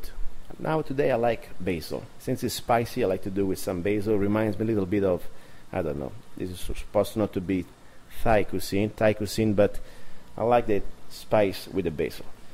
Oregano sounds great too. So get some fresh basil, in this case, and I just chop the leaves, with my hands, okay?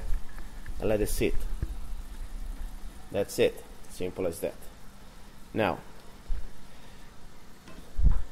meanwhile the water is boiling, I'm gonna let you have one of my songs. We play a little bit of music, so the water is going to be ready for the pasta, and of course I will also pour the pasta in, and then we finalize the recipe. You're listening to Love, Guns and Freedom with Luca Zanna. Don't go away.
Okay, we are back. You're listening to Love, Guns, and Freedom with Luca Zanna, broadcasting from the kitchen. Today's recipe is a Penne Fiery tomato, pennette all'arrabbiata. I already shared with you the ingredients. 1 pound of penne. We have 1 can of tomato, organic tomatoes. We have about 3-4 garlic cloves, and we have about probably 4 tablespoons of oil and some basil. So, already done the first part. Now, the pasta is boiling. As I said before, we want the pasta boil al dente. Every pasta has a different type of cooking time.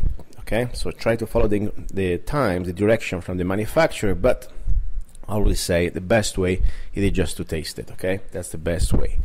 Now, I've been cooking this pasta for about probably 8 minutes. Pasta is ready. What I'm going to do right now, I had to drain the pasta. Remember, be careful when you drain it, it's hot. Now, heavy duty operation when you're trying to drain the pasta and you're also recording. There we go. Okay. Remember, the pasta now is still keep cooking, even there is no more hot water. Okay? So if in case you cook it a little too much, or at least just perfect, rinse it off with cold water. That stops immediately the cooking time. For me now the pasta is still perfect to just drop it into the pan with the tomato that I already previously cooked. Now, what I'm doing, I'm stirring up the tomato with the pasta together. Let it sit for at least a few minutes, okay? It's very important, this phase, because it's going to completely blend all the flavors together. Now, I previously grated some pecorino cheese. I have pecorino cheese. Remember, this is supposed to be a spicy pasta, so pecorino, it's a good, strong flavor for a cheese. If you don't have pecorino cheese, any type of strong flavor cheese, like, shepherd cheese, things like that, aged if it's possible, okay? So, now, since the pasta is warm, the tomato they're here, I pour the tomato, I pour the cheese, and it's going to start to melt together. Now, in a few minutes, I'm going to be ready. Just because I like the flavor of the fresh extra virgin olive oil, just a pinch, just a little pinch on top. This is not cooked. It's extra virgin olive oil, cold pressed, and let all sit. I have some beautiful fresh basil leaves. I will leave outside for decoration. And this is it. Pennette all'arrabbiata. Now, how mad I really are depends how much spicy you put. A spice I added in the oil, something I didn't tell you, but I'm going to tell you right now. When I was preparing the tomato and the oil and the garlic in the pan, you use some red hot chili or whatever spicy thing you have. Today I use exactly red hot chili, fresh red hot chili. So I know it's going to be pretty hot, but you can pretty much decide how much of a spice you want, okay? So stay tuned, don't go away. You're listening to Love, Guns, and Freedom with Luca Zanna. Ciao. Here we are, final hour, Love, Guns, and Freedom. We talk about love, we talk about the single, the freedom-loving single, and of course we talk about food, but there is a form of love that I think it's the most powerful bonding between two human beings. It is the love between a mother and her sons or daughters, her children. I live in America, but my mother is in Italy still. She lives in Rome. And, life brought me here, and I'm very happy, of course, gave me an opportunity to do the things I could never done in Italy and find my own fulfillment as a human being. But there is a part of me, of course, it's a little bit a bitter part, or at least the other side of the coin. There is always a price. Unfortunately, my mom is not with me. But thankfully now, thanks to the internet in the last few years, thanks to the different technology, even video messaging, it is amazing that I can stay in touch with my mother, even if we live far away. So right now, today, I would like to introduce you my mother. Anna, and I would like just to say hi to her. Probably say, who really cares? But, I think it's part of the love part. Sometimes we need to pretty much focus more on the closest thing to us, that we have beautiful things close to us that sometimes we take for granted. And the love for a mother and from a mother, I think, is priceless. So I would like to say hi to my mother now, and let me call her. Let's see if she's there. Here we go. Let me ring her. I'm calling Rome right now, Italy. It's about 9 o'clock p.m., I guess. Madre? Pronto, Luca? Mother, how are you there? Bene, tutto bene, tu? I'm okay, Mother. We are on the show live here. You're listening to Love, Guns and Freedom from Arizona. Mi senti? Great. Sì, ti sento benissimo. Very good. So we will speak in English for our listeners. Now, okay. I wanted to call you to say have a wonderful night. I know it's almost good night there. What time is it right now there? In Roma, about 10 o'clock. About 10 o'clock. I wanted to tell you that I miss you, I love you, and hope we can see each other soon. I hope so. Me too. So what's going on right now? How is the weather there? The weather here is, today was a beautiful day, sunny and warm enough for almost September. Okay. And there? There is very nice. In Arizona right now, we are probably the beginning of the best part of the year. It's still warm, but it's not too hot. And at night, of course, is very nice and cool with the breeze. So it's perfect weather to come to visit me. Okay, we must let's plan because we must decide when I can come. Yes, don't forget when you go to the customs at the airport, say I love Obama. No. And raise your left fist and say I love Obama and the Communist Party. And you're in. Okay. They send you also a free limousine delivered to me. You know that I have my personal ideas about love, and I know, but that's the trick. If they give you a hard time, it is true, Mother. It is true. If they give you a hard time at customs, say I vote Democrat and I love Obama, and you're in. Don't mention my name, please. But I must mention your name because when they ask me, where are you going? Where is your destination? Yes. I must say, my son. And they ask me, oh, they know because they read your name. I just said that I just met that guy. Mother, just say I just go visit it for a coffee. I don't really stay there, okay? Okay. We just acquaintances. We don't know each other very well. Anyway, listen, Mother, I'm going to finish the show today. I was happy to hear your voice, and I would like to send you a big hug. And hopefully soon we're going to plan. I want you to stay with me here, so maybe you can help me out. Thank you for the call. Thank you for calling me. And I'm just, I'm waiting to come. I wish to come there. Hey, so you can cook for me, okay? Okay. I like your cooking. Today I made as a recipe pennette all'arrabbiata. Allora, Ren, I saw on Facebook your last recipe. Last dish. I don't know the name, with the different kind of, so not Italian food. Perhaps was. That was my alternative Arizona breakfast. Yeah. I'm not good at this kind of food. I know. Okay. But you can make me Italian food, okay? Okay, some Italian food. Allora, Mamma. What are you talking about today in your show? Today we have, for the Italian food, I share pennette all'arrabbiata, also called in English pennette spicy tomato or fiery tomato. A very simple recipe, very good. And then, of course, we have also the single of the day, a great lady from California.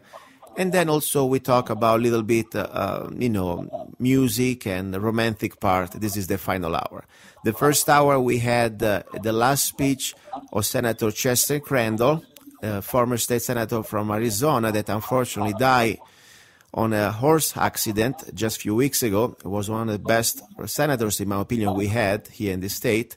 And also we talk about this accident or maybe negligence, depends which point of view we want to look at, of this little girl that she was shooting this full automatic UZI, so a machine gun, and by accident killed the instructor. So we will talk about that, if this is the right thing to do for a child or not. And of course, we already have different opinions, and I have also my opinion on this one.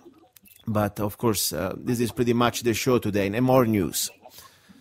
Okay, I read about the little girl, but I think that an automatic something like that is not possible for a baby, because 8 years old is a baby. I agree on that one. And automatic means something very, very quick to shot to. Yeah, I understand, and I agree. It's like a child, 16 years old guy that just got his license plate, or his driver license, excuse me. You give him a Ferrari. We talk mostly about that in the first hour. And yes, I agree. I think a child is very irresponsible on the parent side to give that type of, especially when there is no purpose. It was just to entertain. It was at 9 years old. You should never have that type of control of such a thing. And of course, we talk also about the different responsibility that may have the establishment and the instructor. But unfortunately, it was a tragedy. I think could have been avoided. But this is the hour about love, Mom. So I want to say I love you. Yeah. Thank you. Thank you very much. And today I will have pasta, le pennette, and I will think about you. I miss you too. I miss Arizona, and I miss you. Okay? Hey, prepared. See you at the customs. Have you ever met someone on an online dating site and thought, wow, this guy is perfect for me, or she is simply amazing, only to find out they were hiding a deep, dark secret? They plan to vote for Hillary. FreedomLovers.us was created for singles who want to exchange ideas and who love for freedom. People who are looking for solutions to create and defend freedom in the real world, and at the same time getting that once-in-a-lifetime chance to find their true soulmate. Whether you are interested in meeting your soulmate, making new friends, networking, or hanging out with that like-minded liberty lover, visit FreedomLovers.us. It's the first free dating site and community. So patriots, don't waste your time with other dating sites. FreedomLovers.us is the place where like-minded singles really click.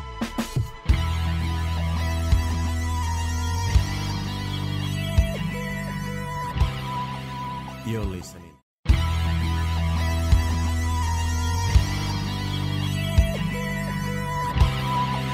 You're listening to Love, Guns, and Freedom with Luca Zanna on Guerrilla Media Network.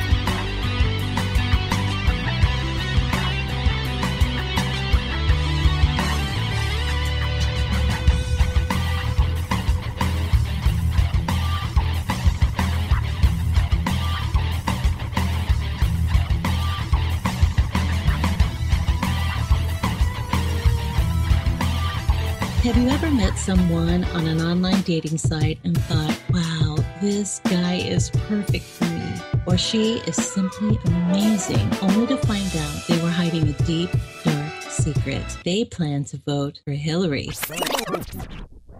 FreedomLovers.us was created for singles who want to exchange ideas and who love for freedom. People who are looking for solutions to create and defend freedom in the real world, and at the same time getting that once-in-a-lifetime chance to find their true soulmate. Whether you are interested in meeting your soulmate, making new friends, networking, or hanging out with that like-minded liberty lover, visit FreedomLovers.us. It's the first free dating site and community. So patriots, don't waste your time with other dating sites. FreedomLovers.us is the place where like-minded singles really click. Hi everybody, this is Luca Zanna. You're listening to Love, Guns, and Freedom on K-Talks 1340 and on Guerrilla Media Network. Don't forget also to go on my website, lovegunsfreedom.com. Now, this is the final hour of the show, and it is about love. We've been talking about guns, we've been talking about freedom, New World Order, martial law, all these great things that really give us adrenaline up our neck, and it's time to chill out a little bit. And as you know, I have another website. It's called freedomlovers.us. It's the first free dating site for freedom-loving singles. So you can go there and you can create a profile, put your photos, information, even videos, and share it with the rest of the world. Hopefully you find the like-minded other side of you. Now, today we are back with great singles from America. I'm broadcasting from Arizona. We've been having singles from Italy. It's time to go back to the country now, to America. So we have a great lady that also is a friend. I've been knowing her, even we didn't really live together close to each other the last few years. But when I used to be in California years ago, I always had a great respect for California women who stand up for our rights, for their rights, and for the rights of their children, because they're fighting for the next generation. She's a great activist against illegal immigration. She's also a great lady, and I think she's a great catch. Sandy, are you there? Yeah, I'm here. That was really a great intro. I hope I can live up to it, Luca. Hey, I didn't write it, okay? I'm just trying to say what I feel, and this is good because I'm saying exactly what I'm feeling. I mean it. You know, I met you years ago. We Save Our State and other great patriots in California, and I know you have been there doing this, try to wake up our fellow Americans about this immigration problem a long time ago. Tell me a little bit about you. Tell us a little bit about you, who you are, where you're from, where are you living right now? Just let's introduce you. Okay, well, I am living in Southern California. I live in the high desert, the eastern high desert in the Victor Valley area. I'm actually a widow. My husband died at a very young age, 5 years ago. And, you know, that's rough right there. I'm not going to go into that. But I'm basically a patriot. I'm an activist. I'm a generally kind of a pain in the ass at times, but I can be very amusing if you get to know me. Mm-hmm. I am very, very political, and I'm very independent. And I will listen, but you know, I'm very strong on my opinions about what should happen in this country, and I'm really upset right now with the way things are going. And there's so much to say with that, I can't really say any more, but let's focus, Sandy, let's focus on about a couple of things. First of all, I remember that you were one of the first pioneers, in my opinion, especially in the early 2000s, you know, I'm talking about the new millennium. I know there were people before us, try to expose, especially in California, that it's pretty much now no more America, in my opinion, the problem of illegal immigration. How did you get involved? Because there were some situations that was very physical, and you were there with us, the guys, and I always felt, you know, even more respect for women, that they were standing very dangerous situation. I mean, you remember when what happened down there at Baldwin Park, and other situation that was even in front of Home Depot. I mean, it was very nasty stuff. How did you get involved? How did you wake up to this problem with illegal immigration? Well, once I had my daughter in 1989, I had my daughter, and we moved up here to the high desert to get away from all the gangs that were forming in the area that we were living in, which was down in Chino, California, Ontario. We were in Ontario, but on the border of Chino. Mm-hmm. And so my husband and I moved up here to think we were going to get away from this, but no. It followed us up here, and I started to realize, you know, it wasn't just a small problem, that this was a full-fledged invasion of our country. And while I do understand why these people want to come here, I also know that we have limited resources, and I want those to go for my American citizens. My daughter particularly was the one who motivated me And I don't see that we can cover the whole world, you know, and still be able to take care of our own. And I saw that crystal clear. And the way things started to downgrade, even up here in the high desert, which originally was kind of rural, you know, still they were getting this little, it was like some areas of town looked like Tijuana, people not speaking English. You go to the store and they're talking Spanish back and forth, which is totally out of line as far as I'm concerned. You know, we want our borders, our language, and our culture. So, Sandy, I would like to interrupt you 1 second. So, you know, you're still involved. I know you go out there, maybe less, but you're still very vocal about the problem of illegal immigration. I have been doing it much more lately with the, you know, the escalated problem brought on with this new administration. And so I have been getting out there on the streets again. Now, question, we're talking about love, and we're talking about very unique person, yourself, that not only is a person who believes in love, I know that, but also you have a past, you are a widow, you also have still, you know, a family here, you know, you have your children. Now, question, what are you looking for? First of all, are you looking for a new companionship, a new partner? Are you open for that right now? I'm finally starting to now. It's been 5 years. The thing is, I'm pretty independent, so I would want someone who would be independent too, and you know, that's the main thing that I had with my husband. We trusted each other. We could both go do our own thing, but we were okay with it. So that trust and, you know, the acceptance of my independence is the number one most important thing. Number two, they have to be a truthful person. And, well, wait a minute, no. I think humor's first. Or humor's more than truthful. That sounds bad. Number two is humor. You got to have a sense of humor, but you do have to be truthful too. Those are the top three right there, though. You know, and somebody intelligent, somebody who I can have, you know, a conversation with, but also someone, you know, that's my best friend, and that's the most important thing. Listen, we don't need to agree on everything, we know that, but when we find a special person, we have some items, some topics that we cannot compromise.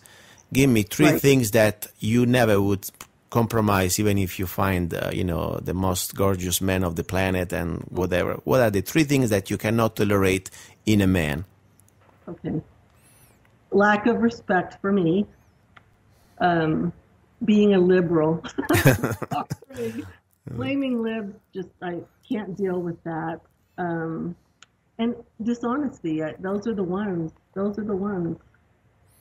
And the question, you know, you live in high desert, you know, that part of California I know very well. I used to live in Apple Valley. It's still a nice area compared to the rest of California, at least it used to be, especially when you compare to the big cities. Now, are you open? What is your closest distance? I mean, the longest, the far distance that you can consider to date somebody? I mean, are you open from long distance relationship, or you want to get somebody closer?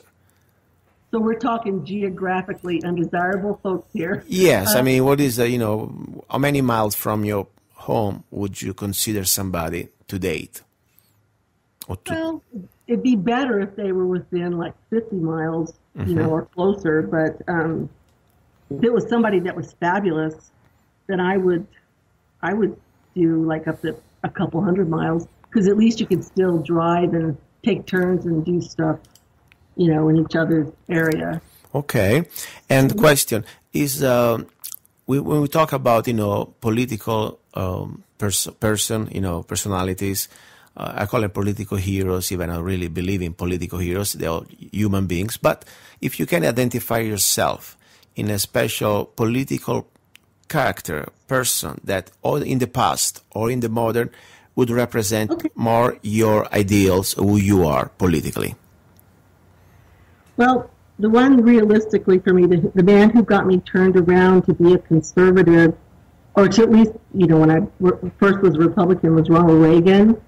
I really admired him for the way he could talk to people, and he turned around the economy so well. Things were going really bad, and during his administration, that was when my husband and I bought our first home, and we were like super young, you know, like early 20s. because of him. He turned the economy around. People say he didn't, but yes, he did. So he's my adult hero. When I was a little girl, I used to like John Kennedy, but I know too much about him now. He's still better than most of the Democrats. Reagan's my hero. Compared to what we have Democrats now, John Kennedy was like George Washington. I mean, let's not... like a hawk. He would be like... Yes, I mean, let's not forget some of his speeches. And also, you know, one of the most important things, in my opinion, he did was the executive order just before, 2 weeks before he got assassinated. He wanted pretty much to remove the power to print a currency from the federal, private Federal Reserve and bring it back to this treasury, you know, to the United States government.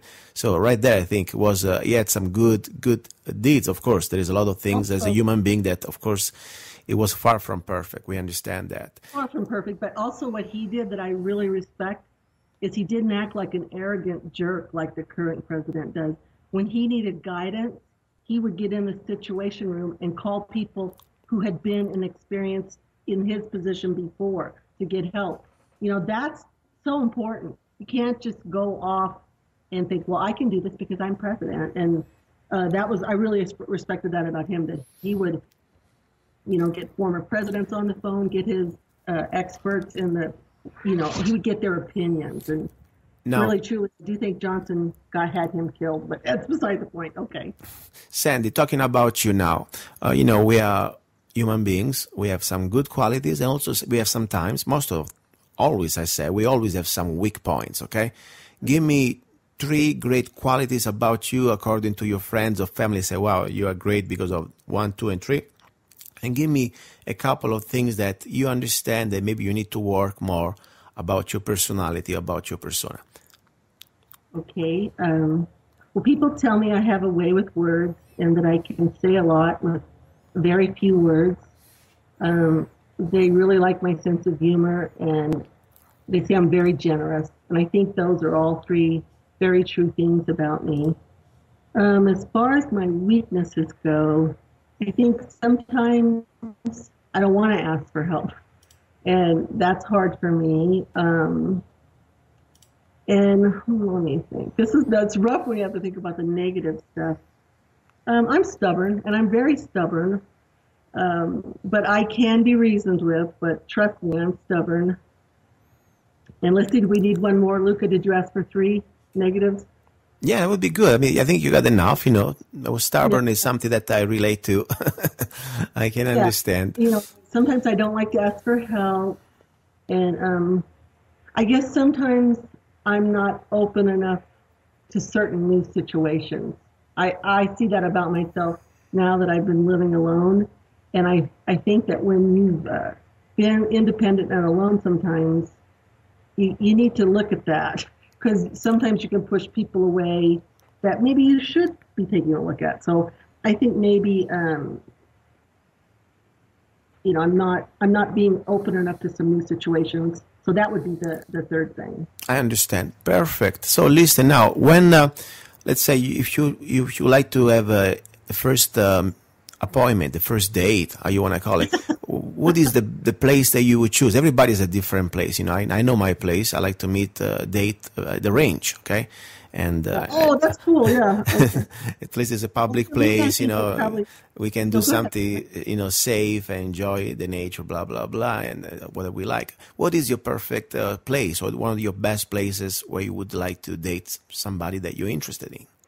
The very first time I would meet someone, I'd like to meet them like in a public place, like where we could have a drink, be it, you know, at a Starbucks or like at, you know, a place where they have a bar, you know, something like that. But just something casual where we can sit down and talk and, you know, have that first time. It's kind of rough, you know, you get to know someone. Exactly. Great. So, Lisa, let me recap a little bit for the listeners. We have a great catch here. She's a great lady. I know her personally. She's a patriot. She's a lot of humor, and she got it together, okay? She's not a typical lady that she's waiting for somebody home, okay? She knows how to take care of herself, but I think it's beautiful if we have the opportunity in this life to share our life with somebody special, that we share the same ideals, the same interests, and maybe, also have some quality time together as a human beings. So I would like to invite you also, if you want, I already said that before many times, I have this website that I launched a few weeks ago. The name is www.freedomlovers.us. Okay, it's a dating site free. It is more than just dating, because we have people there that they are just to network or to have friendship, things like that. But if you want, I invite you, Sandy, to go there to upload your photo or write a blog.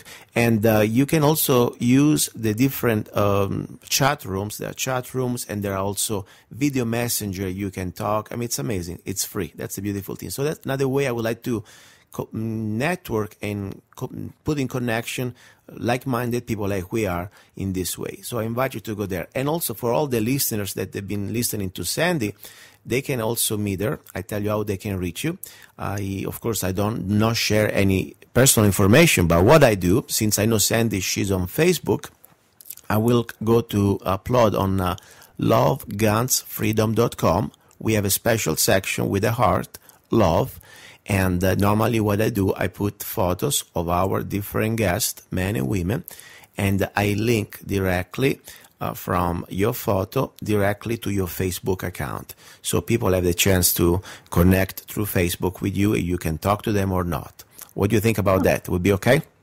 Yeah, that would be fine. That's absolutely fine. Perfect. So listen, Sandy, the last magic phrase, the final phrase for humanity and posterity, more important for the special person that I know is listening to you. Go ahead. You got the floor. Oh, God, talk about putting me on the spot. Come on. No. Simple phrase. Whatever comes out from your heart right now. That special person is listening to you. Well, live life to the fullest. It's always better when you have someone with you to share it. Perfect. I think it was great. So listen, I have a song I'm going to play for you right now, and I'll dedicate it to you and to the special person that I hope and I'm sure it will come up. Thank you very much, Sandy.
don't know why. Want to escape, but I don't know why.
And that was The Other Side of My Heart, music and lyrics by myself, Gianluca Zanna.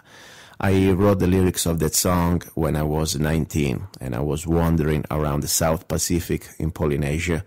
And, I was trying to look for the island of freedom and the love that most of us look for, especially when we're younger. And I would like to let you go right now with this final phrase, or this final short poem I wrote there in Polynesia. My universe, sand, ocean, breeze, night, moon, stars, you, my universe. He's a songwriter, a poet, a rifleman. I'm not afraid. And a constitutional activist. I'm not afraid. Italian by birth. I'm not afraid. American by choice. Gianluca Zanna. I'm not afraid. And his new CD, Love, Guns, and Freedom.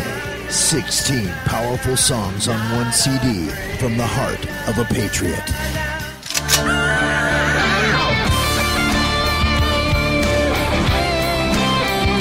For download or to order the CD, go to www.lovegunsfreedom.com. That's www.lovegunsfreedom.com. Lyrics for your mind, music for your heart. Gianluca Zanna's new CD, Love, Guns, and Freedom.